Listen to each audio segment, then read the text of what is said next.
கடந்த திமுக ஆட்சி பொறுப்பேற்ற போது பார்த்தோம் என்றால் பல்வேறு வாக்குறுதிகளை கொடுத்திருந்தது. அந்த வகையில் இந்த மகளிர் உரிமை தொகை பொறுத்தவரையுமே ஏழ்மையான குடும்ப பெண்களுக்கும் மகளிர் உரிமை தொகை பொறுத்தவரையுமே கிடைக்க பெறும் எனவும், அந்த வகையில் இந்த உரிமை தொகை பொறுத்தவரையே மாதந்தோறும் 15ஆம் தேதி 1000 ரூபாய் என்ற விகிதமானது தொடர்ந்து 1,31,00,000 பெண்களுக்கு தொடர்ந்து திமுக அரசு வழங்கி வந்தது.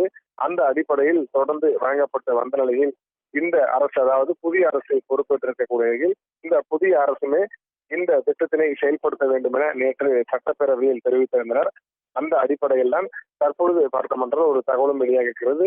அது என்னவென்று பார்த்தால், தொடர்ந்து நாளை 15ஆம் தேதி இருக்கக்கூடிய நிலையில் நாளை இந்த மகளிர் உரிமை தொகை பொறுத்தவரையுமே 1000 ரூபாய் வரவழைக்கப்பட இருப்பதாக ஒரு தகவலும் வெளியாகியிருக்கிறது.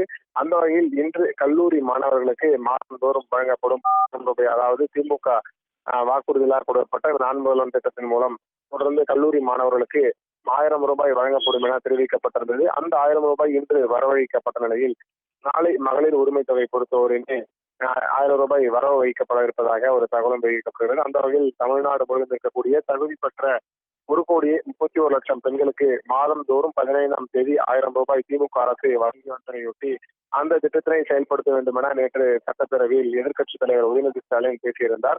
அந்த திட்டத்தினை செயல்படுத்தும் விதமாக தற்பொழுது 15ஆம் தேதி தொடர்ந்து வழங்கப்பட்டிருப்பதாகவும் கூறப்பட்டிருக்கிறது. அந்த அடிப்படையில் அது 1000 ரூபாயா 1500 ரூபாயா வழங்கப்படும் என்று குறித்து அதிகாரப்பூர்வமாக தெரிவிக்கவில்லை.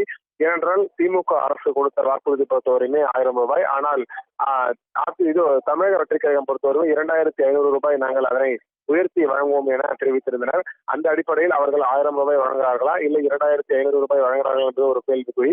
ஆனால் நாளைக்கு 1000 இல்லை 2500 வெறும் ஒரு பணம் பொறுத்தவரையுமே வரவு வைக்கப்படும் என்று எதிர்பார்க்கப்படுகிறது. அந்த திட்டங்கள் குறித்துதான் தொடர்ந்து இன்று ஆலோசனை மேற்கொள்ளப்பட்டிருப்பதாக கூறப்படுது. ஏனென்றால் இந்த நிதிநிலை குறித்தும் வெள்ளை அறிக்கை வெளியிடுவது குறித்தும் தொடர்ந்து முதலமைச்சர் விஜய் தலைமையில் தலைமைச் செயலகத்தில் ஆலோசனை மேற்கொள்ளப்பட்டது.